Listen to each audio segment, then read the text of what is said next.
ഇടുക്കി കാഞ്ചിയാർ കോവിൽ മലയിൽ കാട്ടാന ആക്രമണം. 5ഓളം വനവാസി കർഷകരുടെ കൃഷികൾ ആനക്കൂട്ടം വ്യാപകമായി നശിപ്പിച്ചു. ആന ഇറങ്ങിയത് വനാതിർത്തിയിൽ നിന്നും ഏറെ അകലെയുള്ള കൃഷിയിടങ്ങളിലാണ്. വനാതിർത്തിയിൽ വനം വകുപ്പ് ഫെൻസിംഗ് സ്ഥാപിച്ചിട്ടുണ്ടെങ്കിലും ഇത് പ്രവർത്തനരഹിതമാണ്.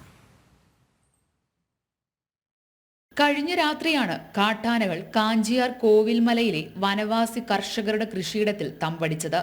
ഏലം, വാഴ, തെങ്ങ്, പന ഉൾപ്പെടെയുള്ള കൃഷിവിളകൾ ആനക്കൂട്ടം നശിപ്പിച്ചു. ജനവാസ മേഖലയിലെത്തിയ ആന നേരം പുലർന്നിട്ടും കൃഷിയിടത്തിൽ നിലയുറപ്പിച്ചിരിക്കുകയായിരുന്നു. രാവിലെ ഇടുക്കി ഡാമിൽ കെട്ടുവല അഴിക്കാനെത്തിയവരാണ് കാട്ടാനകളെ തുരത്തിയത്. ആന ആദ്യമായാണ് ഈ ഭാഗത്ത് കൃഷിയിടത്തിൽ ഇറങ്ങുന്നതെന്ന് ഇവിടുള്ളവർ പറയുന്നു. അപ്പോൾ അതിരാവിലെ വല കെട്ടാൻ വന്ന ആളുകളാണ് 5:45 ഈ ആനയെ കണ്ടത്. ആന ഒരുപാട് നാശനഷ്ടങ്ങൾ സംഭവിച്ചിട്ടുണ്ട്. വാഴയും അതുപോലെ തന്നെ തെങ്ങുമെല്ലാം തേങ്ങയെല്ലാം പറിച്ച് നശിപ്പിച്ചിട്ടുണ്ട്. അപ്പോൾ ഫോറസ്റ്റ് അധികാരികളുടെ അടുത്ത് നമ്മൾ വിവരം അറിയിച്ചിട്ടുണ്ട്.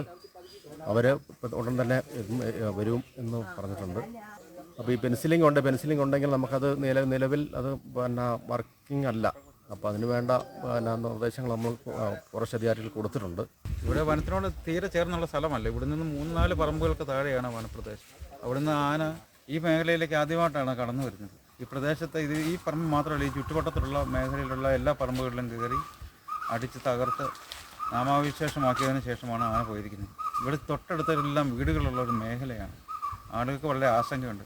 കാരണം നമ്മുടെ ഈ അടുത്ത നാടുകളിലെ വയനാട് ഉൾപ്പെടെയുള്ള മേഖലകളിൽ ആന കയറി ആളുകളെ വകവരുത്തുന്ന ഒരു സാഹചര്യം നിലവിലുള്ളപ്പോൾ കൊച്ചുകുട്ടികളടക്കം താമസിക്കുന്ന ഈ മേഖലയിലെ ആളുകൾ വളരെ ഭയത്തോടു കൂടിയാണ് രാത്രികാലങ്ങളിൽ കിടന്നുറങ്ങുന്നത്.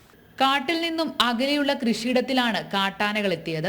വനാതിർത്തിയിൽ സോളാർ വേലിയുണ്ടെങ്കിലും ഇതൊന്നും പ്രവർത്തിക്കാത്തതാണ് ആന കൃഷിയിടത്തിലെത്താൻ കാരണം.